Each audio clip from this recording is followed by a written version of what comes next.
los años 70, dos psicólogos, John y Daniel Baston, en la Universidad de Princeton, hicieron un experimento. Le pidieron a más de 200 alumnos preparar un tema sobre el buen samaritano. Y el plan era que cada uno de esos 200 tuvieran que pasar por un pasillo y llegar hasta el otro edificio donde iban a exponer en las diferentes carreras su tema sobre el buen samaritano. Así que así lo hicieron, todos se prepararon y el día que iban a ir a exponerlo, fueron por el pasillo y entonces el experimento consistía en colocar a una persona que necesitaba ayuda. En algunos casos era un indigente, una persona lastimada, tirada en el pasillo. Y entonces querían ver qué hacían los estudiantes que se habían preparado con este tema. ¿Cuál fue el resultado? Interesante. La mayoría iba corriendo, la mayoría iba repasando su tema y algunos hasta pasaron por encima de las personas que estaban tirados y fueron a dar su tema sobre el buen samaritano. Los resultados fueron impactantes. Casi nadie se detuvo a ayudar a la persona necesitada. Si nosotros hiciéramos un experimento como este en nuestras iglesias, ¿qué sucedería? ¿Cuántos de nosotros estamos tomando tiempo para ayudar a otros? O tal vez estamos tan apurados en la preparación de nuestros programas que nos alimentan a nosotros mismos, que a veces vemos la necesidad a nuestro lado y no hacemos nada para resolverla o para apoyarla. Ojalá que la lección de esta semana nos ayude a recapacitar en lo que el Señor quiere que hagamos en favor de la comunidad. De esto vamos a hablar en esta ocasión, lección número 5, Jesús llega a la comunidad. En un momento, iniciamos.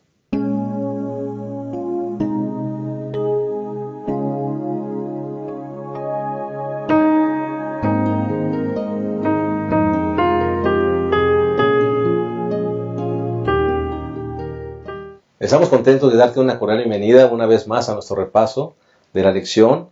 Estamos listos para analizar la lección número 5 y es placentero para nosotros el poder contar con tu presencia. Esperamos que este repaso siga siendo de bendición para tu vida. Hoy tenemos el gozo de darle la bienvenida también a nuestros dos colegas que estarán exponiendo esta lección, el pastor Abraham Ramírez, quien es de casa, y nos da mucha alegría darle una cordial bienvenida una vez más. Pastor Abraham. Gracias, pastor. Considerar una lección bien importante. Las semanas pasadas vimos la manera como Dios trató de que se mostrara la equidad en su pueblo y en otras naciones, y ahora vamos a ver cómo el ejemplo máximo Jesús vino a esta tierra y empezó a hacer su ministerio de la misma forma, buscando equidad, amor y atendiendo a los demás. ¿Crees que hemos olvidado algo de esto, pastor, como iglesia? Yo creo que sí, pastor. Esta lección me está haciendo mucho provecho. Sí, personalmente ya está en mi cabeza la manera de cómo buscar que mi iglesia que la iglesia que atiendo pueda ir a la comunidad. Correcto, pastor. Y no sé si te has sentido igual. A veces al estudiar esta lección uno se siente motivado, incluso individualmente. Claro. Como que uno mismo dice, ¿qué estoy haciendo? ¿No? Así es. Ojalá que esto nos ayude a todos a levantarnos y cumplir la misión. El pastor Edgar Sánchez Vázquez es el invitado especial. Él es el director de Ministerio Personal de nuestra Unión Mexicana Central y es un placer el poder saludarte y darte una cordial bienvenida, pastor. Gracias, pastor. Un privilegio estar con ustedes en este interesante repaso. Y bueno, esta lección es una lección muy esencial e importante porque Jesús nos enseña cómo poder acercarnos a la gente, cómo poder influir en ellos y cómo poder hacer que las vidas de toda esa gente puedan ser mejores para la gloria de Dios. He notado a lo largo de tu ministerio, pastor, que esta es un área que te gusta mucho a ti, el área de evangelismo y el área de llegar a las personas donde están con el poder del evangelio. Es un área que a mí me apasiona porque pues algunos venimos de ahí, ¿no? Venimos del suelo y pudimos experimentar en carne propia cómo el Señor nos levantó. Y bueno, yo entiendo claramente que la principal razón por la que Cristo vino a esta tierra era buscar y salvar lo que se había perdido, ¿no? Y esta lección de manera particular nos enseña eso, cómo poder acercarnos a aquellos que Dios quiere salvar y cómo poder elevarlos para que el Señor pueda ser una bendición en sus vidas. Amén, claro que sí. Qué maravillosa lección. Vamos como cada semana a proveer el bosquejo de nuestra lección, comenzando con el primer punto. ¿Tienes el primer punto por ahí, pastor? Sí, el primer punto es uno muy importante que denominamos misión y amor al prójimo. Ujú. Es un punto muy importante porque la razón de la misión de Cristo fue precisamente acercarse a esas personas necesitadas de amor, ¿no? Necesitadas de compasión, y todos los elementos que la lección entre el domingo y lunes arrojan tienen que ver con eso precisamente, ¿no? Jesús al inicio de su ministerio lanzó su grito de batalla, donde él presentaba la razón por la que él había venido a disputar al enemigo el trono, que era enfocado en mostrar el verdadero carácter de Dios basado en el amor, y me parece fabuloso. Claro, será un punto muy interesante, misión y amor al prójimo. El segundo punto, pastor. El segundo punto, pastor, es relaciones que transforman. Ujú. Vamos a ver un poquito acerca de los efectos de la sal, ¿verdad? Y Jesús dijo, vosotros sois la sal de la tierra, y vamos a aprender que para dar sabor y para hacer un bien a los demás nos tenemos que mezclar con los demás. Correcto. ¿No? Eso va a ser. Muy bien, pastor. Relaciones que transforman, y va de la mano con el último punto, que es siembra, cultivo y cosecha, ¿no? Se nos dan algunas ideas en la lección de cómo establecer, pues plantar iglesias, cómo establecer iglesias. Y el mejor método, la mejor forma es la que el Señor nos enseñó. Buscar lugares donde podamos hacer bien, donde podamos atender necesidades, y después establecer, por supuesto, el poder del Evangelio. Así que este será nuestro tercer punto. Vamos a hacer una pequeña pausa y en un momento iniciamos el desarrollo de esta lección número 5. Jesús llega a la comunidad. Ya regresamos.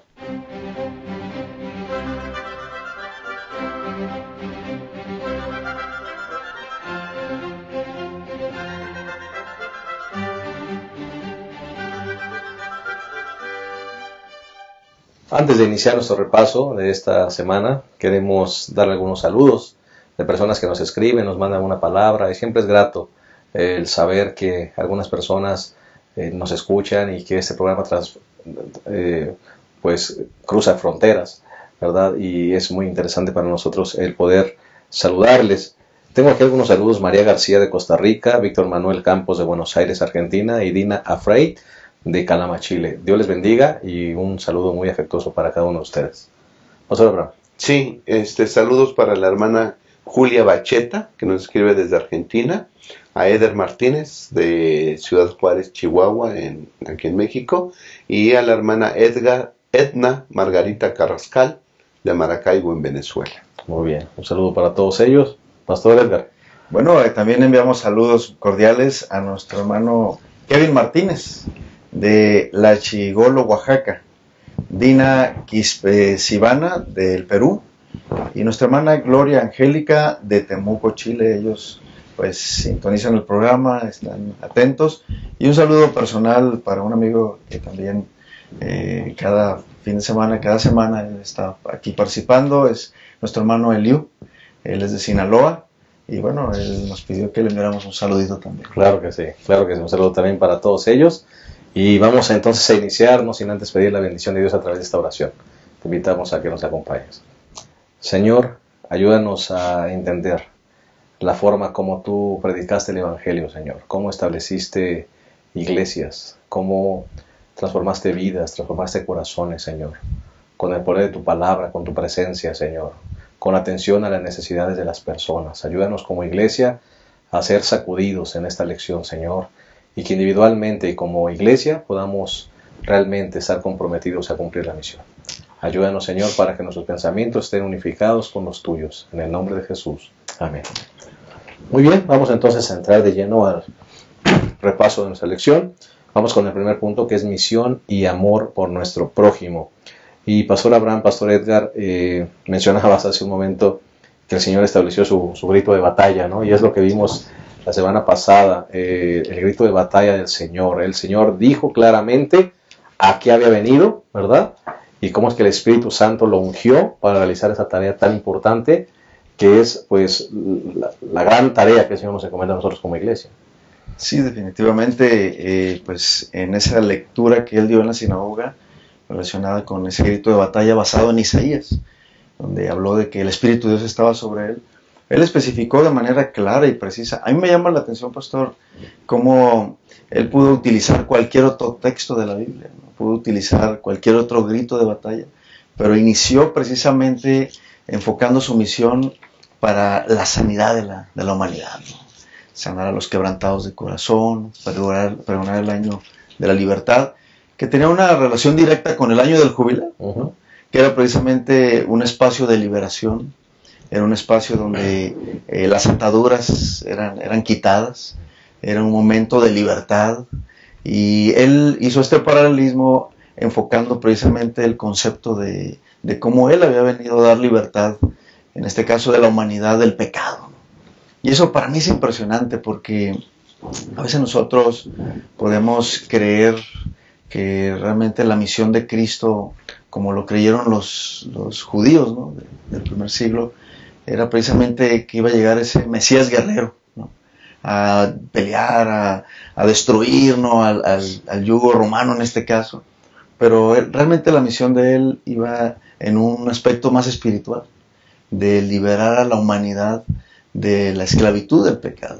Me parece que eso tenemos que enfatizarlo, tenemos que constantemente recordarlo, tanto a la iglesia, porque al final de cuentas la misión de Cristo para que Él tuvo en esta tierra es exactamente la misma misión que como iglesia nosotros tenemos, ¿no? Nos hemos olvidado de algo, pastores, nos hemos olvidado de algo como iglesia, porque este grito de batalla que menciona el pastor Edgar, no sé, siento que a veces como iglesia solamente nos hemos enfocado en bautizar a la gente, en darle estudios bíblicos, y todo eso es correcto y está bien, pero el Señor comienza diciendo, voy a liberar a los cautivos, voy a sanar a los quebrantados, y esa parte como que a veces como iglesia siento yo la dejamos de lado, ¿verdad? O no hacemos tanto énfasis. Creo que no hacemos énfasis, aunque sabemos que esta es la misión, no lo hacemos y no lo promovemos y no lo provocamos en las iglesias, ¿no? Yo creo que es lo que nos falta, pastor, provocar esto, hablar más de esto, porque al fin y al cabo estas acciones que dice el Señor Jesús que va a hacer, tal vez algunos dirán, bueno, esto es obligación del gobierno, por ejemplo. No, proveer alimentos, sanar, esa es obligación del gobierno. A mí, enfatizando lo que decía el pastor, Jesús no llega hasta una frase que dice allá Isaías, ¿verdad? Que el día de la venganza del Señor. Porque entonces, si el Señor Jesús pronunciaba eso, la gente inmediatamente iba a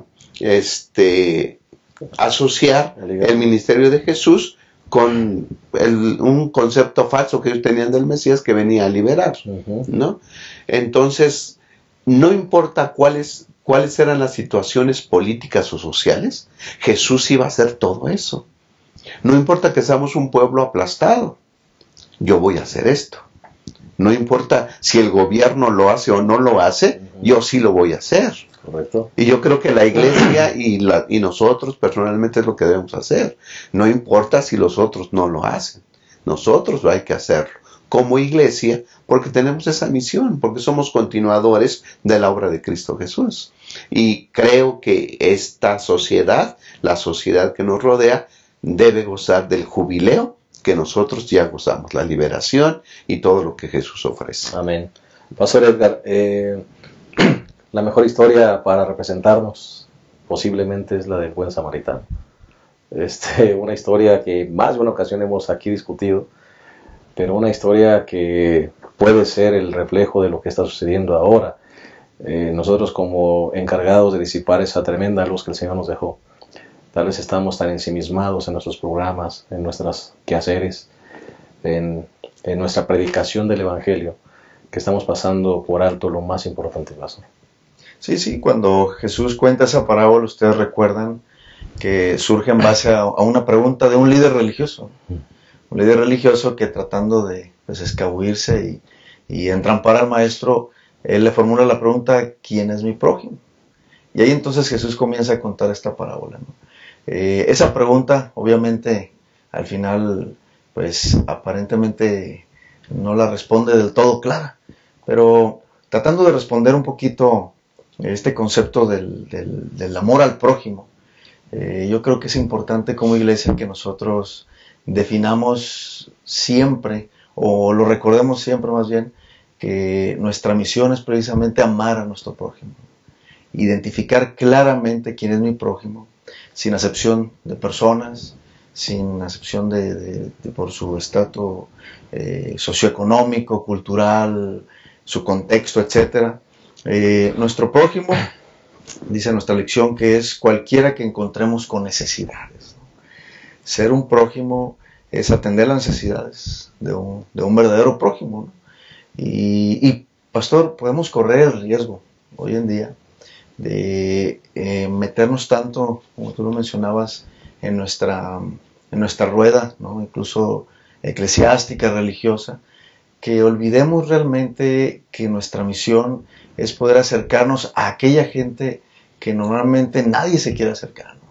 Uno se da cuenta, ¿no?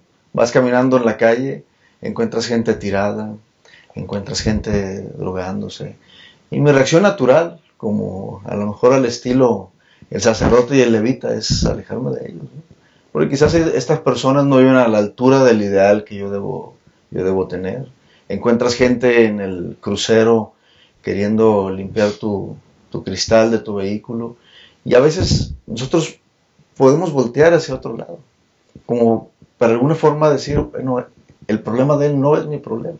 Sin embargo, yo encontré en base a la lección que la parábola del buen samaritano me dice el problema de esa persona desamparada es también tu problema, ¿no? Es nuestro privilegio, más que solo nuestro deber, el poder acercarnos a la gente, el poder influir en ellos, el poder ver a ese necesitado, y realmente si su vida está en desgracia, yo tengo el deber espiritual, moral y religioso ante Dios de poder influir para que esa persona pueda mejorar su existencia. Si yo no soy mejor que el sacerdote y que el levita, pues entonces mi religión, debo preguntarme si realmente ha cambiado mi vida, porque si no, no soy diferente a ellos. Qué tremendo lo que acabas de decir. Hay una cita de Elena de White, pastor, donde dice que por donde Jesús pasaba todos eran más felices, ¿no? Que aún los animalitos eran más felices por donde Jesús pasaba, ¿no? Así es. Porque siempre traía bienestar. Creo que no debemos olvidarlo. Sí, pastor, y tal vez la mejor excusa para no hacerlo, para no atender las necesidades de los demás, la mejor excusa podría ser nuestras responsabilidades en la iglesia, eclesiásticas y espirituales, por así decirlo. No llevo prisa, tengo que hacer esto, yo tengo que ir a dar un estudio, tengo que hacer esto, o qué sé yo, y olvidamos del otro. No tengo tiempo, o sea, yo tengo que cumplir con mi responsabilidad en la iglesia y no tengo tiempo para hacer estas cosas. Pero creo que nos tenemos que dar tiempo para estas cosas, porque, pastor, si revisamos cómo empieza todo este asunto, dice Lucas 10. Entonces un doctor de la ley se levantó y para probar a Jesús le preguntó: Maestro, ¿qué debo hacer para heredar la vida eterna? ¿No? O sea, la pregunta primera no fue ¿quién es mi prójimo? La primera pregunta es: ¿qué tengo que hacer para heredar la vida eterna? Y Jesús le contestó, pues que Él es en la Biblia, ¿no? Que Él es en la Escritura. Bueno, esto y esto. Bueno, has contestado bien, hazlo. Pero ¿quién es mi prójimo? Y empieza ahí. Pero la primera pregunta era: ¿qué debo hacer para ser salvo? O para tener la vida eterna. ¿Sí? Y la respuesta es: actúa como el samaritano. Y si recordamos la plática que tuvo Jesús con el joven rico, empezó de la misma forma. Mateo 19, Mateo 19, 16. Entonces un joven se acercó a Jesús y le preguntó: Maestro bueno, ¿qué bien haré para tener la vida eterna? Bueno, guarda los mandamientos. Bueno, los guardo desde que soy un niño. Bueno, ¿quieres ser perfecto? Vende todo lo que tienes, dalo a los pobres. ¿Sí? Entonces, si para ser salvo necesitamos atender las necesidades de los demás, pues hay que hacerlo, ¿no? No es un deber ni es un método para predicar el Evangelio. Es el Evangelio. Correcto. ¿Sí? Atender las necesidades de los demás. Y, pastor, quisiera concluir este episodio con eso que acabas de mencionar. ¿Cuál es nuestro gran justificante? Porque a veces nos hemos ido al otro lado. es que nosotros no somos salvos por obras, ¿no? No hay que ser salvos por obras. Entonces dejamos de hacer esas obras, ¿verdad? Porque como el joven rico quería ser salvo por obras, pues entonces no hagas esas obras porque no lo tienes que hacer por méritos o por salvación. Pero resulta que esa es la religión verdadera. Exacto. Tú dices que realmente eres un seguidor de Dios, eres un seguidor de Jesús, amas realmente esta verdad. La verdadera religión se demuestra a través de obras de bondad para el semejante. Vamos a hacer una pausa. En un momento continuamos con este interesante repaso. Lección número 5. Jesús llega a la comunidad. Ya volvemos.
Pecado me encontró y me dijo, ve y no peques más.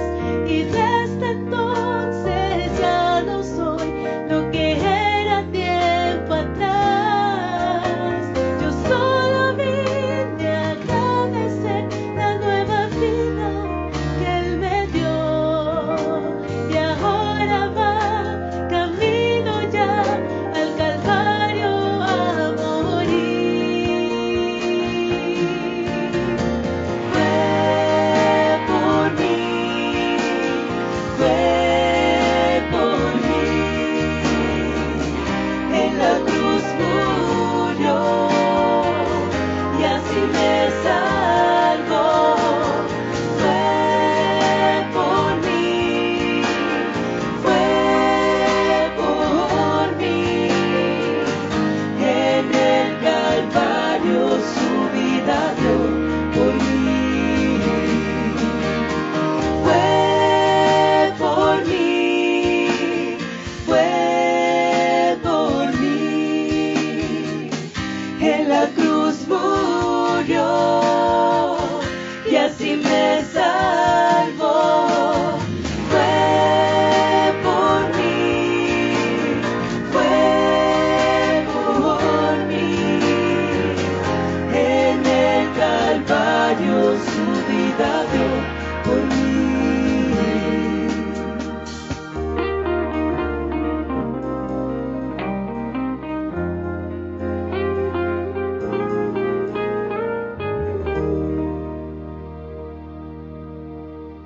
Bien, estamos de vuelta. Estamos analizando la lección número 5. Es Jesús llega a la comunidad y ya vimos el primer punto, que es misión y amor al prójimo. Y vamos con el segundo punto, que es relaciones que transforman. Y la lección nos habla de Mateo 5:13, cuando el Señor menciona que nosotros somos la sal de la tierra. Y Pastor Abraham, Pastor Edgar, interesante figura, ¿no? La figura de la sal, porque le puede uno dar tantas aplicaciones. El Señor dijo que nosotros teníamos que darle ese sabor a este mundo con el poder del Evangelio. Pero me llama la atención que en algunas ocasiones hemos dicho, el guisado no viene al salero, ¿no? El guisado no viene al salero para tomar el sabor. La sal va al guiso, ¿verdad? Va al guiso, para que entonces las cosas puedan funcionar. Esa es una buena figura de lo que tenemos que hacer, ¿no? Sí, definitivamente, en este caso el salero, pues sería nuestra iglesia. Y los que están dentro del salero, que son los creyentes, pues somos la sal. Y por eso Jesús lo definió de esta manera. Es interesante cómo el concepto sal tiene la intención de transformar, ¿no? De generar un cambio, de generar una metamorfosis, en este caso espiritual, en el sentido de que cuando el verdadero Hijo de Dios es verdadera sal, está realmente en las manos del cocinero, ¿verdad? En este caso nuestro Señor Jesucristo, su intención es poder generar cambios en la vida de las personas, ¿no? Transformarlos para bien. No es que todas las personas vivan unas vidas en completa desgracia, pero no es necesario que una persona esté hundida hasta lo más profundo del pecado para que esa persona requiera una transformación. Hay gente quizás que vive bien, que tiene una vida moralmente estable, pero aún ellos necesitan transformación, ¿no? Me parece que es importante que el Hijo de Dios, cuando está comprometido con la misión del Señor, pueda realmente llegar a ser esa sal de la tierra que pueda hacer de la vida de las personas una vida mejor, ¿verdad?, en este mundo. Qué maravilla, qué maravilla.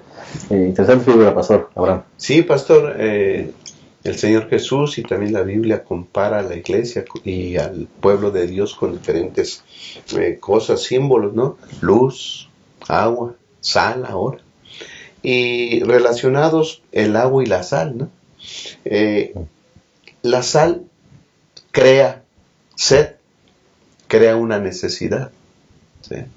Entonces debemos ser nosotros creadores de necesidades, y la mayor necesidad de este mundo es la de Cristo Jesús. Amén. Porque teniendo a Jesús se van a componer todo lo demás. Así que nosotros somos llamados a darle sabor a este mundo, ¿sí? Hay gente que vive insípidamente una existencia sin gozo, sin alegría, sin felicidad. Somos la sal del mundo, hay que darle sabor a esas personas, que sus vidas sean llenas, completas, ¿no? Satisfechos de vivir. Debemos de crear esa necesidad de Cristo Jesús como la sal. Cuando comemos algo salado necesitamos agua. Bueno, así necesitamos a Cristo Jesús también. Crear sed es importante. Y entonces, ¿cómo podemos hacer eso? Pues mezclarnos con los demás, ¿no? Debemos de dejar el salero, ¿verdad?, que es la iglesia, y salir a dar vida, dar sabor a los demás. Si nos quedamos ahí en el salero, la función no se cumple, la misión no se hace. Si estamos ahí nada más en la sal, a lo mejor, y tal vez ahí el salero, ¿verdad?, y todos ahí somos la sal, nos vamos a hacer daños el uno al otro. Mejor hay que salir a hacer el bien a los demás. Claro. Entonces, de hecho hay una cita aquí en el día martes que dice: pero si la sal ha perdido su sabor, si no hay más que una profesión de piedad, sin el amor de Cristo, no hay poder para lo bueno. La vida no puede ejercer influencia salvadora sobre el mundo, ¿no?, cuando la sal pierde su función. Definitivamente. De hecho, a mí me impresionó esta parte de la lección, porque la sal hace el mayor bien cuando se mezcla con elementos diferentes de sí misma. Es decir, una sal mezclada con sal, pues no sirve para nada. Un creyente, estando con otros creyentes, pues nos ayuda en la edificación. Pero yo he visto, como pastor, en la experiencia que llevo, yo creo que ustedes también lo han visto, que cuando los hermanos se acercan a la comunidad, cuando los hermanos buscan hacer el bien, cuando ayudamos a los necesitados, yo he visto el brillo de los hermanos cuando regresan después de esas reuniones, de repartir una revista, de hacer alguna cosa comunitaria. Yo he visto el rostro de los hermanos que hasta resplandece, ¿no?, por así decirlo, porque ellos vienen felices contando su testimonio, cómo hicieron esto, lo otro. Y hay una parte aquí que no debemos pasar por alto, pastor, que dice: podemos ser morales, no fumamos ni tomamos bebidas alcohólicas, no nos enredamos en juegos de azar ni cometemos crímenes. Todo eso es importante. Sin embargo, el asunto crucial no es solo lo que no hacemos. O sea, yo puedo decir, yo soy una buena persona, pero yo creo que delante de Dios eso no es tan importante como lo que yo hago, ¿no? Es decir, no lo que omito, sino lo que estoy dejando de hacer. Es decir, ¿qué hacemos? ¿Qué hacemos para ayudar a nuestra comunidad y a quienes tienen necesidad? Me parece que eso va a ser un cambio en el mundo. Me parece que eso es lo que marca la diferencia entre cualquier otra religión. Personas que pueden vivir moralmente correctas, pero si no influyen para que la vida del entorno del mundo sea mejor, no funciona. A mí me gusta mucho una cita de Hechos 8:8, que después de que estuvieron en Samaria los apóstoles, sanaron enfermos, liberaron a la gente de los demonios. En Hechos 8:8 dice, y así había gran alegría en aquella ciudad. Me gusta cómo termina esa parte, porque al final toda esa gente estaba enferma, poseída por el enemigo, molesta, agobiada, y al final, una vez que llegaron los apóstoles, dice la Biblia, hubo gran alegría. ¿Te imaginas que esto pudiera ser una realidad en nuestras ciudades?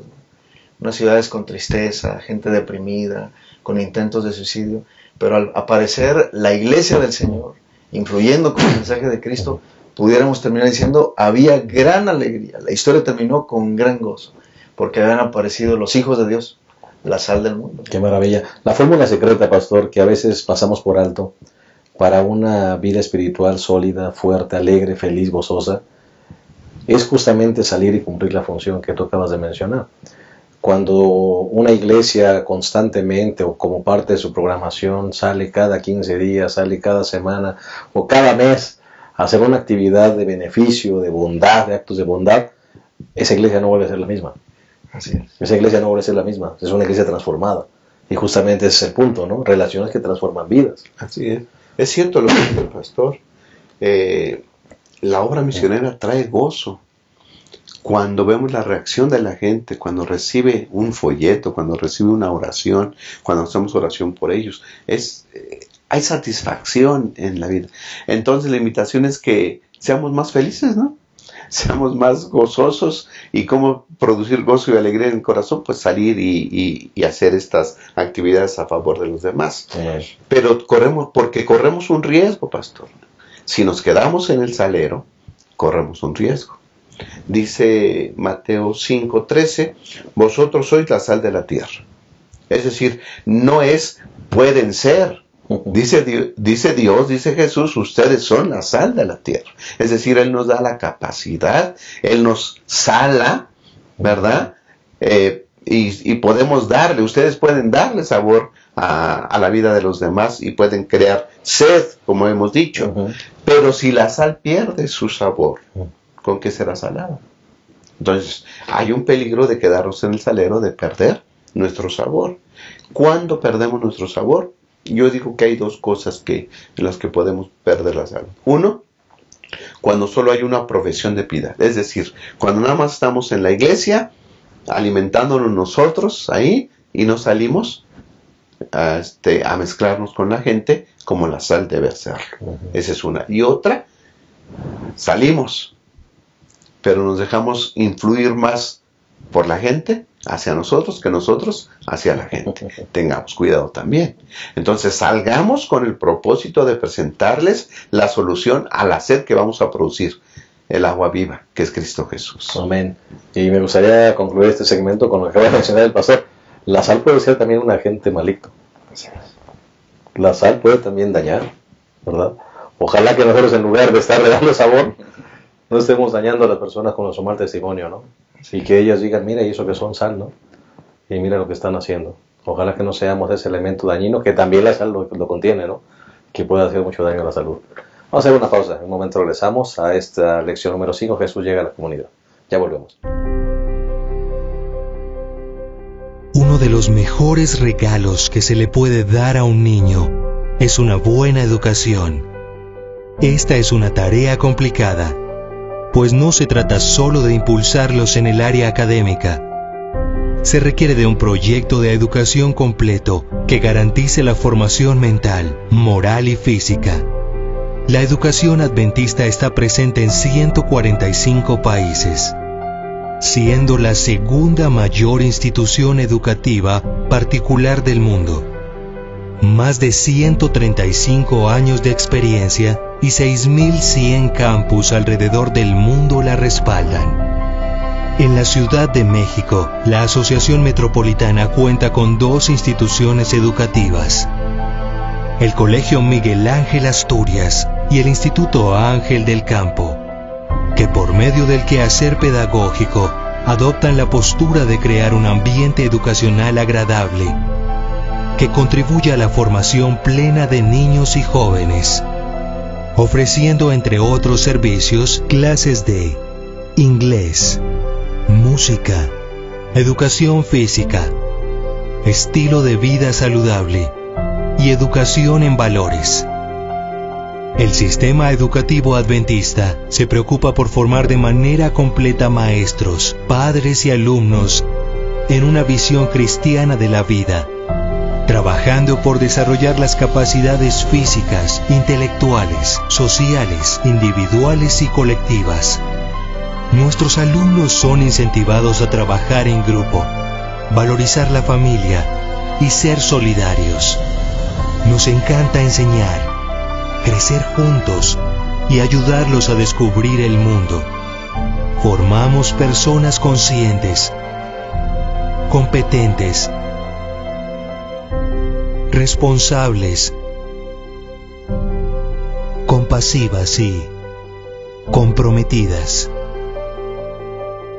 No solo ofrecemos conocimiento, invertimos en una educación integral de calidad. Educamos para esta vida y para la venidera.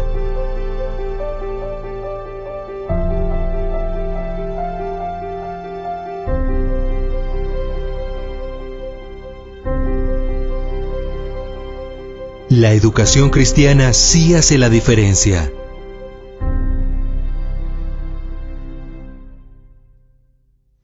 Hemos llegado a la tercera y última parte de esta lección número 5. Jesús llega a la comunidad y vamos a analizar el tercer punto, que es siembra, cultivo y cosechas. Y es interesante notar lo que Juan en el capítulo 4, versículo 35 al 38 dice: los campos están blancos para la siega. Y este pasaje a mí me repercute mucho, porque regularmente, pastor, uno piensa que falta mucho tiempo para la siega y el Señor está mirando que los campos están blancos. Yo no sé si hoy en día, en el 2016, nosotros como iglesia estamos viendo algo y Jesús está viendo otra cosa diferente, ¿no? Los campos están blancos para la siega, y no sé si nosotros estamos viendo el sentido de urgencia con que Jesús mira estas grandes ciudades, por ejemplo la Ciudad de México, donde estamos ahora. ¿Será que el Señor está mirando algo diferente a lo que miramos nosotros como iglesia? ¿Qué piensas, pastor? Pues todo depende de la perspectiva del agricultor, ¿no? Si nosotros logramos mirar como Dios mira, pues a lo mejor podríamos visualizar algunas cosas que no habíamos contemplado antes. Jesucristo miraba desde esta perspectiva, ¿no?, a cada persona como un candidato para el reino de los cielos, ¿no? Si yo soy un agricultor optimista, que sabe, que conoce su trabajo, que conoce lo que implica el proceso de siembra, cultivo y cosecha, obviamente vamos a poder mirar como Jesús mira. Sin embargo, es importante el poder entender este concepto, porque el trabajo del agricultor, en este caso en el terreno espiritual, para ganar almas, tiene que ver con esto, ¿no? El proceso para mí es muy importante, pastor, porque el proceso me ayuda a entender los tiempos, me ayuda a generar esos cambios que se requieren en la comunidad. Hablamos, por ejemplo, de nuestra ciudad, ¿no? Aquí, la Ciudad de México y toda la zona, una zona muy grande, con millones de personas. Cualquiera pudiera pensar, bueno, aquí está muy difícil, la gente no quiere saber nada de Dios, las personas están inmersas en sus asuntos, no les interesan las cosas espirituales. Sin embargo, es importante como agricultores de Jesucristo entender que hay una dimensión, hay un lenguaje que si la iglesia lo habla, la gente va a escuchar, incluso los que dicen que no quieren saber nada con Dios. Y entonces ahí comenzaría este proceso, ¿no? La pregunta que yo me formularía es, como agricultor de Jesucristo que prepara almas para el reino de Dios, ¿cómo estoy sembrando? ¿Estoy sembrando bien? El problema que a veces yo encuentro, y en la experiencia que he tenido al dirigir estos departamentos de evangelismo y ministerios personales, Es que a veces nosotros queremos como iglesia, nos emocionamos mucho con la cosecha, ¿no? La fiesta, hay que tener nuestra conferencia, nuestra campaña, etcétera. Y qué bueno, pero yo no puedo cosechar donde yo no he sembrado. Y ahí la lección del día miércoles formula una pregunta que dice, ¿puedes imaginarte a un agricultor en tiempos de cosecha que le diga a sus peones, estamos en tiempo de cosecha, así que tenemos que comenzar a sembrar las semillas? Es algo ilógico, ¿no? Pero lamentablemente a veces pasa en nuestras iglesias. Creemos que con lanzar una campaña publicitaria, con dando regalitos, esto y lo otro, ya con eso vamos a cosechar. No, la siembra es una de las partes complicadas que requieren, ahora sí que ponerse la camiseta, ¿no? Requieren acercarse a la gente y generar estrategias que puedan ayudar para que las personas perciban el gran beneficio que quiere traer la iglesia. Ahí me parece que ahí está la clave, ¿no? Enfocando a la pregunta, pastor, cuando nosotros miramos como Jesucristo mira, entonces vamos a sembrar como Él sembró. Claro que sí. Vamos a ver. Sí, pastor, no debemos olvidar que estas palabras fueron dichas después de después de una exitosa campaña de evangelismo.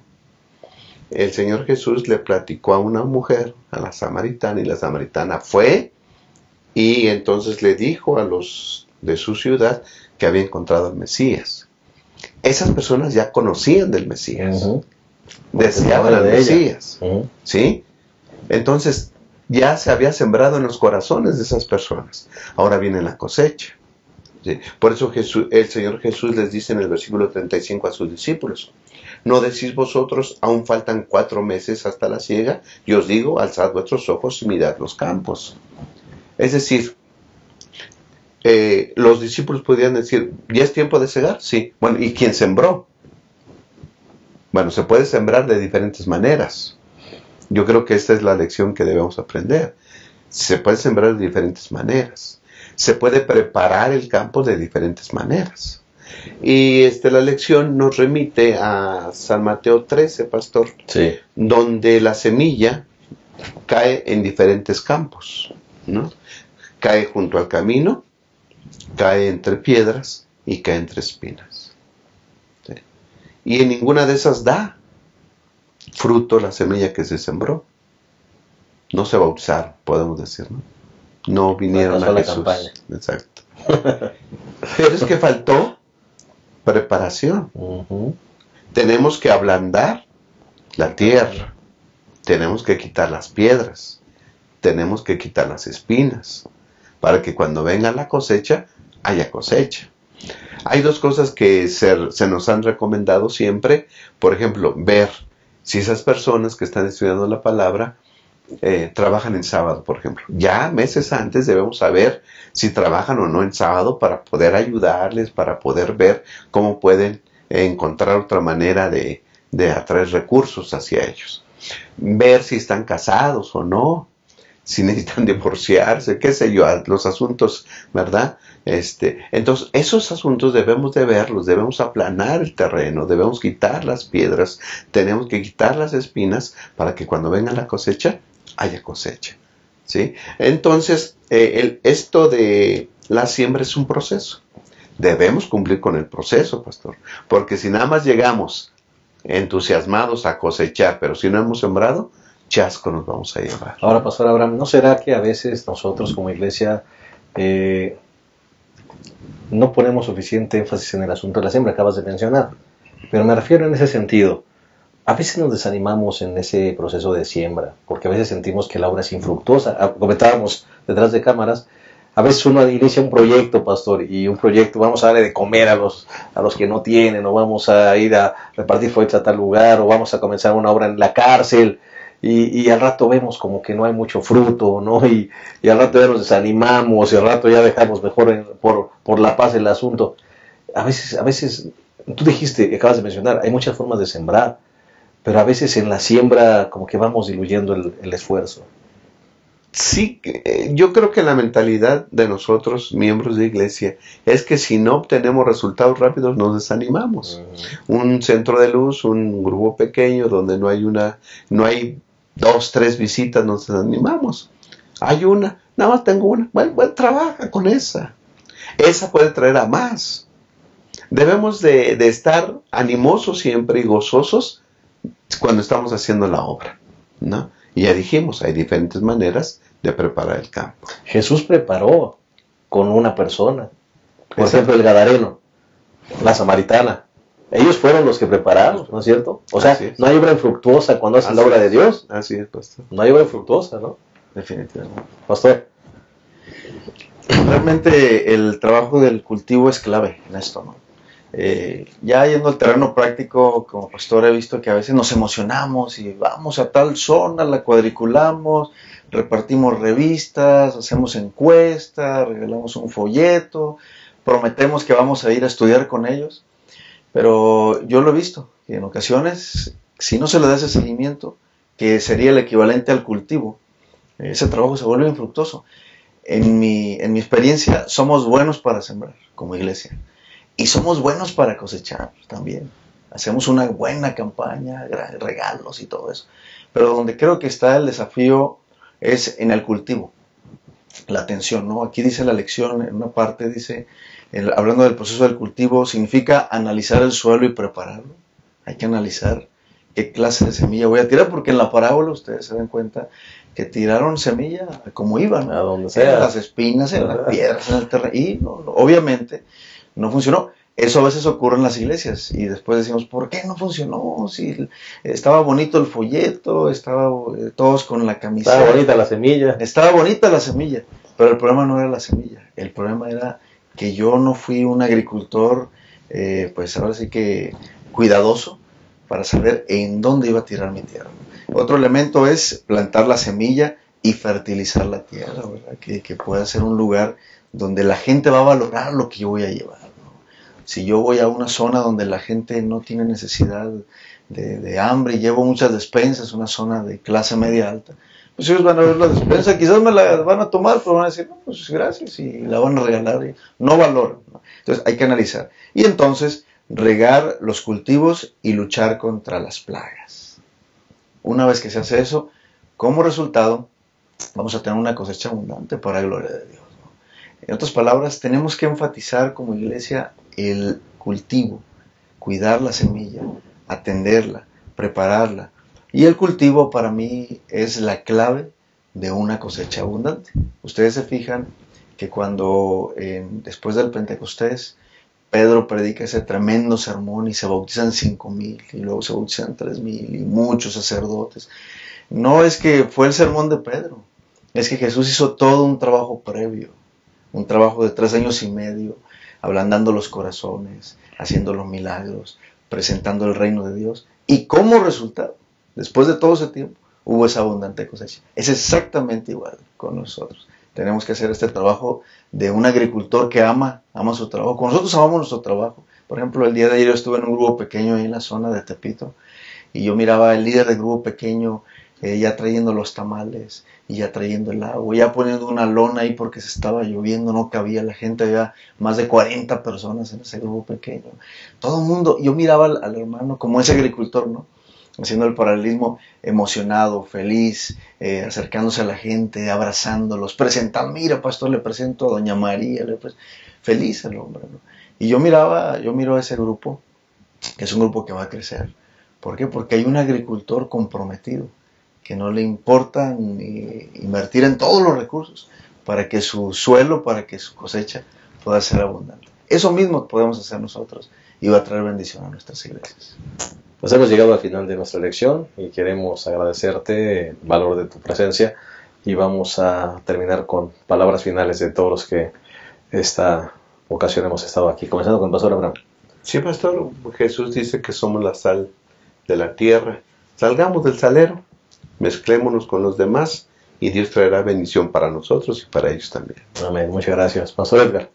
Pues definitivamente, siguiendo la idea del pastor Abraham, tenemos que pensar en un ministerio, como yo, con mis talentos, con mi profesión, y así sea, soy ama de casa o si soy profesionista, en mi lugar natural, yo poder traer bendición a la comunidad, ¿no? De tal manera que sí, que el lugar donde yo estoy pueda ser mejor de lo que ya está, ¿verdad? Y de esa forma entonces estaré cumpliendo el propósito de Dios para mí. Amén. No seamos sacerdotes ni levitas, Así es. seamos buenos samaritanos. Hay mucha necesidad a nuestro alrededor, que cada uno de nosotros podamos desarrollar individualmente como iglesia un ministerio que traiga alegría, gozo y felicidad a las personas, como el Señor lo trajo a nuestras vidas. Que Dios les bendiga. Los esperamos la próxima semana en un repaso más de nuestra lección. Hasta la próxima.